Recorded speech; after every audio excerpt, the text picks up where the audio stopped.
NATO நேரடியாக தலையிடுகின்ற போர்களில் கனடாவும் தனது பங்கிற்கான வளங்களை மேற்கொள்ள வேண்டியிருக்கிறார். டொனால்டு ட்ரம்ப் அவர்கள் பதவிக்கு வந்தால் தான் இந்த போரையை விட்டு விடுவேன், நீங்கள் 2% வராவிட்டால் கூறும் அளவிற்கு நிலைமை இருக்கின்றது. இப்போது எல்லாமே பல நாடுகள் தங்களுடைய இந்த மொத்த உற்பத்தி வருமானத்தின் 2% இந்த பாதுகாப்பு செலவினங்களுக்காக ஒதுக்காத பட்சத்தில் அமெரிக்கா இந்த நேட்டோ நாடுகளின் சுமார் 32 நாடுகளுடைய நேட்டோ கூட்டணியின் செலவு தொகையில் பெரும்பான்மையை ஏற்கின்றது. கடற்படையில் எல்லாம் இருக்கின்ற கப்பல்கள் வேறு, அதாவது ரீகண்டிஷன்ஸ், புது உற்பத்தி இல்லாமல் வேறு நாடுகளிடமிருந்து வாங்கப்பட்டவையாகவும் போன்ற செயற்பாடுகளில் உள்ள கப்பல்கள் எல்லாம் மாற்றப்பட்டு மற்றும் விமான போர் பாதுகாப்பு என்பன பலப்படுத்தப்படும் போன்ற நடவடிக்கைகள் எல்லாம் படிப்படியாக மேற்கொள்ளப்படும்.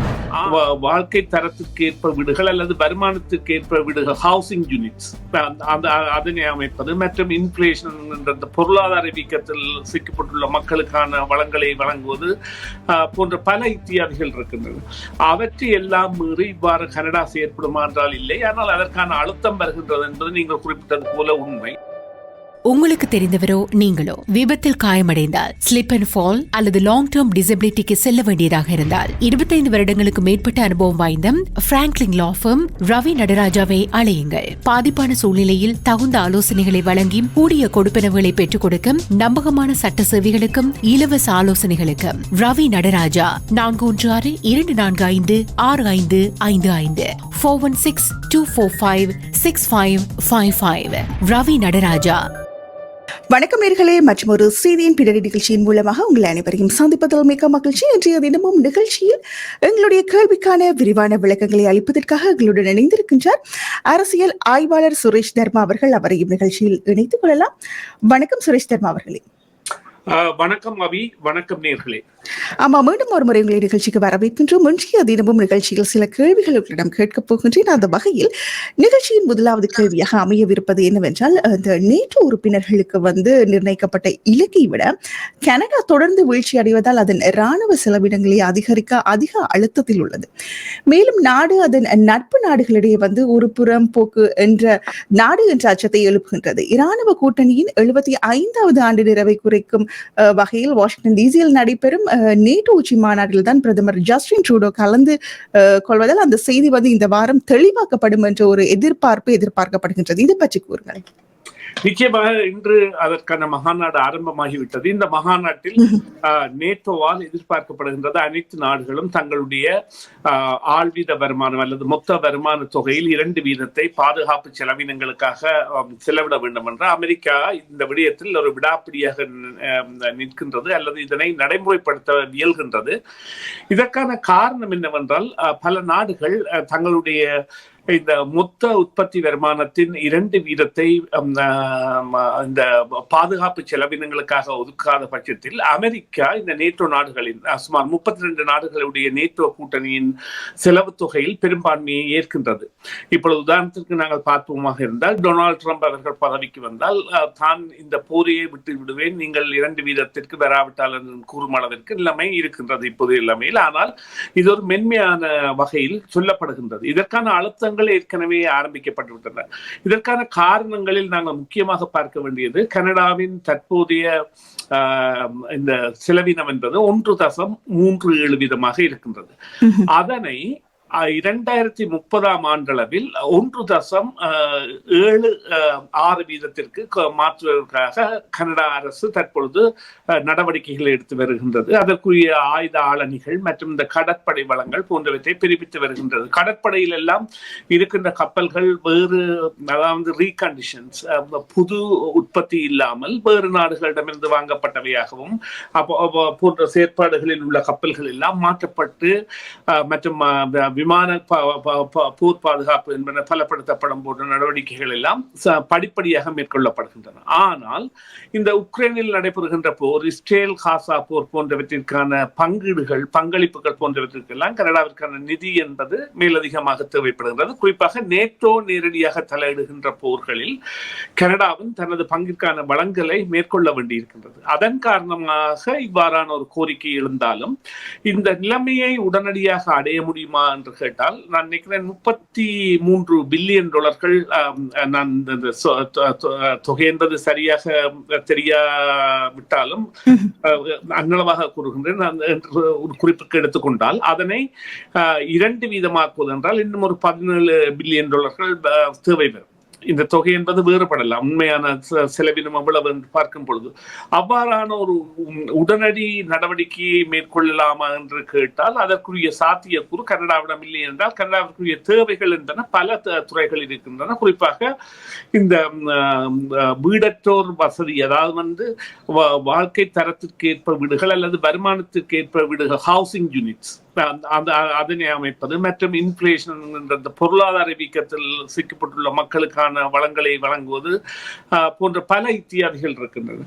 அவற்றை எல்லாம் மீறி இவ்வாறு கனடா செயற்படுமா என்றால் இல்லை. ஆனால் அதற்கான அழுத்தம் வருகின்றது என்பது நீங்கள் குறிப்பிட்டது போல உண்மை. இந்த அழுத்தத்தை கனடா எவ்வாறு சமாளிக்கப் போகின்றது என்பது இப்பொழுதுள்ள கேள்வி. இது நிச்சயமாக லிபரல் கட்சிக்கான ஒரு அழுத்தமாக கன்சர்வேட்டிவ் கட்சியால் கூட பாதிக்கப்படலாம் என்பதைத்தான் உங்களுடைய கேள்விக்கான பதிலாக கூற முடியும். சரி, அதை தொடர்ந்து கூறுங்கள். கனடாவால் இந்த பாதுகாப்பு செலவினங்களுக்கு 2% ஒதுக்குவது என்பதை அடைய முடியும் என்று நினைக்கின்றீர்களா? அடைய முடியும். ஆனால் அதன் காரணமாக அதாவது 2 விதங்கள் இருக்கின்றன. ஒன்று சேவை குறைப்புகள் அல்லது சேவைகளின் மட்டுப்படுத்தல் அல்லது விரிவாக்கல். அதாவது ஒரு அபிவிருத்தி திட்டங்கள், பாரிய அல்லது முன்னேற்றகரமான நாட்டை நோக்கி செல்கின்ற பல அபிவிருத்தி திட்டங்களை தற்காலிகமாக இடைநிறுத்துதல் அல்லது சேவைகளை குறைத்தல், அதனும் மேலாக வரிகளை உயர்த்துதல். இந்த விதங்களில் தான் இவர்களால் இதனை அடைய முடியும். இதைவிட வேறு வழிகள் இல்லை. இப்பொழுது குறிப்பிடுவீர்களானால் அதாவது அந்த ஒரு ப்ராஜெக்ட் பிளான் இருக்கும். எவ்வாறு ஒரு நகரத்தை நிர்மாணிப்பது அல்லது நகரத்திற்கான வளர்ச்சிக்கான பங்கீடுகளை கொடுப்பது அல்லது மாகாண அரசுகளுக்கான நிதியை கொடுப்பது அல்லது மத்திய அரசின் கண்காணிப்பில் உள்ள துறைகளை எவ்வாறு விரிவுபடுத்துவது போன்ற செயற்பாடுகளில் எல்லாம் அவர்கள் வைத்திருக்கின்ற எதிர்கால திட்டங்களை, ஃபியூச்சர் ப்ராஜெக்ட்ஸ் எனப்படுகின்ற எதிர்கால திட்டங்களை எல்லாம் பிற்போட வேண்டிய தேவைகளை இது ஏற்படுத்தும். ஏனென்றால் சில திட்டங்கள் என்பன பல பில்லியன்கள் டாலர்களை உள்ளடக்கியவை. அவ்வாறு குறைக்கும் பொழுது சில வேளைகளில் சாத்தியப்படலாம். இது போன்ற நிலையில் நிச்சயமாக அவர்களால் இந்த 3 விதங்களில் தான் இதனை அடைய முடியும். அல்லது பொருளாதார வளர்ச்சி காண வேண்டும். பொருளாதார வளர்ச்சி காண்பதற்கான ஒரு நிலை என்பது தற்போதைய நிலையில் இல்லை. எனவே இப்பொழுது பொருளாதார மந்த நிலையில் இருக்கின்றோம் அல்லது பொருளாதார பின்னடைவு நிலையில் இருக்கின்றோம். இந்த நிலையில் இது நிச்சயமாக அடையக்கூடியது, ஆனால் உடனடியாக அல்ல, காலம் சென்ற பின்னர் அடையக்கூடிய விடயமாக இது இருக்கு. அதனைத்தான் உங்களுடைய கேள்விக்கான பதிலாக கூற முடியும். சரி, அதை தொடர்ந்து கூறுங்க.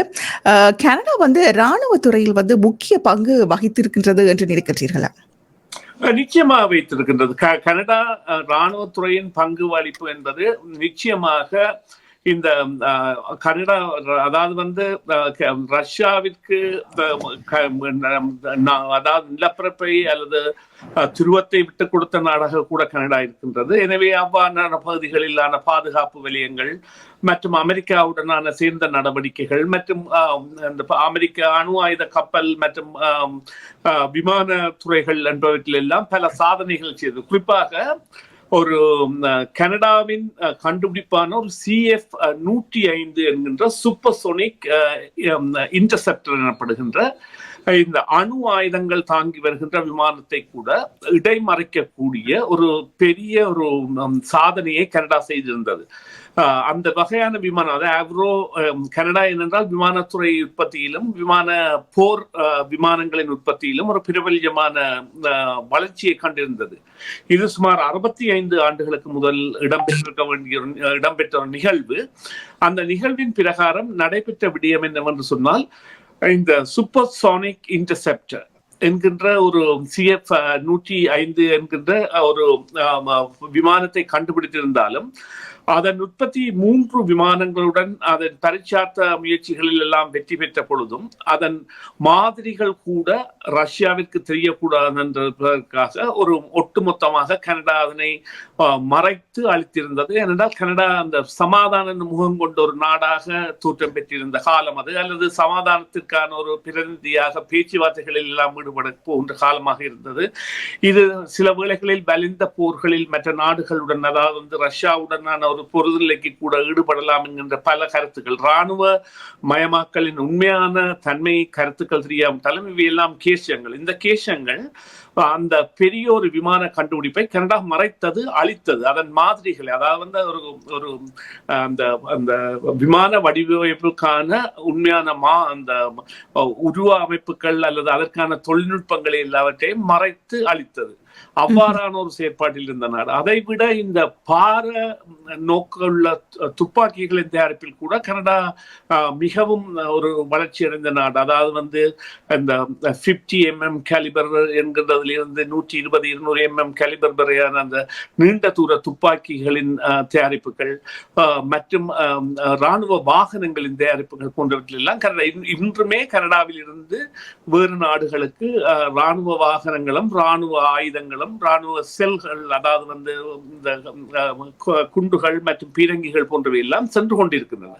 இவற்றை அனுப்பி கொண்டும் இருக்கின்றது. அந்த பட்டியல் கூட அவர்கள் வெளிப்படையாக வெளியிட வேண்டிய தன்மை இருக்கின்றது.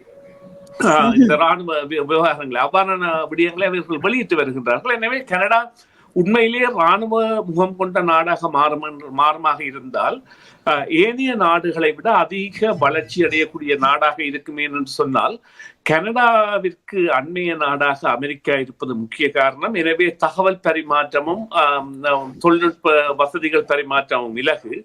அதை விட வான்வெளியில் சாதனை நிலை இன்று பறந்து கொண்டிருக்கின்ற இந்த இன்டர்நேஷனல் ஸ்பேஸ் சென்டர் எனப்படுகின்ற இந்த ஆய்வு கூடத்தின் கையை கூட, அதாவது பரிசோதனைகளுக்காக செய்கின்ற அந்த ஒரு கருவியை கனடா ஆர்ம்ஸ் என்றுதான் அழைப்பார்கள். அதில் கூட கனடா செய்த சாதனை என்பது சாதாரணமானதல்ல. எனவே கனடா நிச்சயமாக இந்த இராணுவத்துறையில் வளர்ச்சி பெற்ற ஒரு நாடு. ஆனால் அதிலிருந்து மாறி முகம் கொண்டு வேறு பக்கமாக பயணிக்க தொடங்கியது என்பதுதான் உண்மை. அதைத்தான் உங்களுடைய கேள்விக்கான பதிலாக கூற முடியும். நன்றி சுரேஷ் தர்மா. அந்த தகவலுக்கு இன்றைய தினமும் எங்களுடைய கேள்விக்கான விரிவான விளக்கங்களை அளித்தமைக்கு உங்களுக்கு மீண்டும் ஒரு முறை நன்றிகளை தெரிவித்துக் கொள்கின்றோம். மற்றும் ஒரு நிகழ்ச்சியில் உங்களை சந்திக்கும் வரை நன்றி, வணக்கம். நன்றி அபி, நன்றி நேயர்களே. மீண்டும் ஒரு பொழுதில் சந்திப்போம். CMR யூடியூப் சேனலில் இணைந்திருக்கும் நேயர்கள் அனைவருக்கும் எமது நன்றி. காமெண்ட்ஸ் பகுதியில் உங்கள் கருத்துக்களை தெரிவிக்க தவறாதீர்கள். முக்கிய செய்திகள், காணொளி தொகுப்புகள், நேர்காணல் என பலதரப்பட்ட அம்சங்களையும் உங்களுக்காக தருகின்றது CMR யூடியூப் சேனல். CMR என்று சர்ச் செய்து எமது யூடியூப் சேனலை சப்ஸ்கிரைப் பண்ணுங்கள். உங்கள் உற்றார் உறவினர் நண்பர்களோடும் இந்த காணொளி தொகுப்புகளை பகிர்ந்து கொள்ளுங்கள். அருகில் இருக்கின்ற முக்கிய காணொளி தொகுப்புகளையும் தவறவிடாமல் பாருங்கள்.